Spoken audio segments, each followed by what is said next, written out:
Many of you have probably heard about the idea of raising minimum wage to $15 an hour. The reviews about it are pretty mixed. Some are for the idea, saying that some of those workers who can't afford certain living needs and are forced to live in poverty. Other reviews do not agree, saying that it promotes laziness and has people not aiming for a higher education, and raising the minimum wage would not raise other wages with it. Essentially, someone working behind the counter at McDonald's could be making the same as an EMT worker. I'm not here to say that minimum wage should be raised up to $15 an hour. I am here to explain that instead of focusing on a fixed dollar amount for minimum wage, we should be developing a living wage that is based on how much an average person needs in order to live a decent life. Currently, the federal minimum wage is $7.25. This wage has not been adjusted since the year 2009. The minimum wage was first established in 1938 during the establishment of the Fair Labor Standards Act. Since then, it's only been adjusted a total of 22 times. Even though the minimum wage is a working wage set for lower paying jobs, there is no requirement or legal obligation for employees to be able to live off of it. When I was in high school, I was told to get a job. I was living at home with my mom and didn't have the responsibilities of providing for a family. My only responsibilities were to pay for my cell phone bill and to save up for college. I was fortunate enough to have the opportunity to go to college and only to have to worry about myself. I have seen that others are not like me and are less fortunate. Some people start at their first jobs and cannot leave. They are the only ones in their family who have a job and they have to provide. I was barely able to cover my own bills while working minimum wage, and I had way less responsibilities than others do, like rent, utilities, food, insurance, car repairs, childcare, the list can go on and on. My current wage, even though it's above the minimum, I still struggle with making ends meet, and I can't imagine how people struggle with $7.25 an hour and still have all of their financial responsibilities. Today I hope to persuade you all that minimum wage should be changed to a living wage by speaking out about where our current poverty levels are, what living wage is, and how living wage is a human right and not a luxury. According to the U.S. Department of Health and Human Services, in the year 2009, current poverty levels are, for a family of one, $12,490, for a family of two, $16,910, for a family of three, $21,330, and for a family of four, $25,750. All right, so I'm going to throw more numbers at you.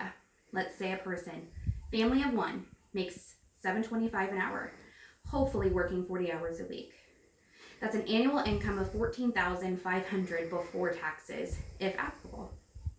That's $14,500 needs to cover housing, food, utilities, gas, phone bill, insurance. Now, our current average rate for a one-bedroom apartment is $1,025 a month. Annually, that's $12,300. That only leaves $2,200 for the rest of a single person's bills. And just to throw even more in the mix, average college cost in 2019 is $23,901 for undergraduate. Average electric bills, $111 per month. Gas, $2.65 a gallon. All of these current prices of basic living needs have not been taken into account or adjusted for our current minimum wage, which again, still has not been adjusted since the year 2009.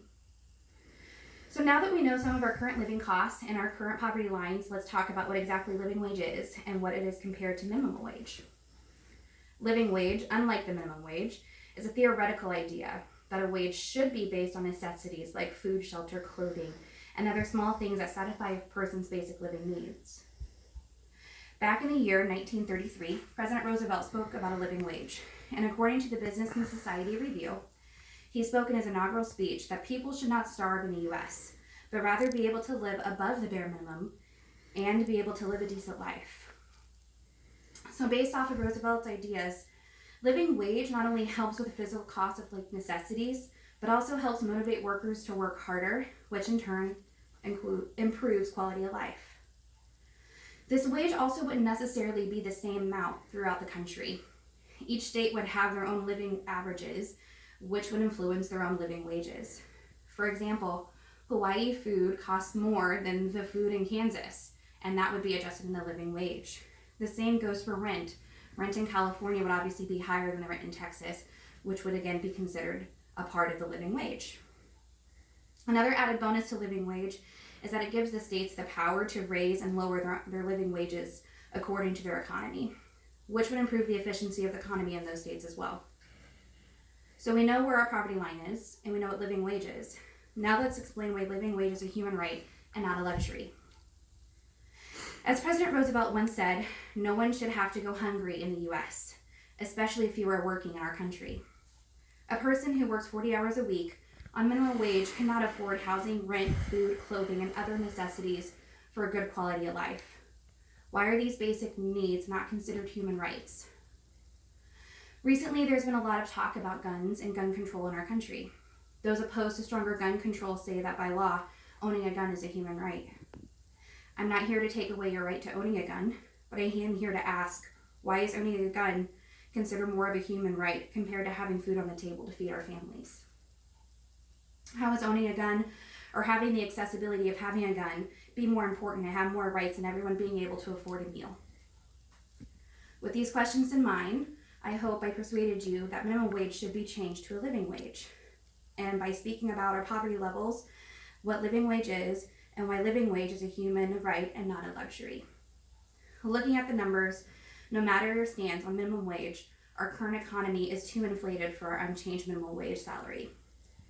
It's easy to categorize everyone together and to say every person has the same responsibilities or opportunities to make their dreams come true and to make a decent salary to support a nice lifestyle, but that simply is not true.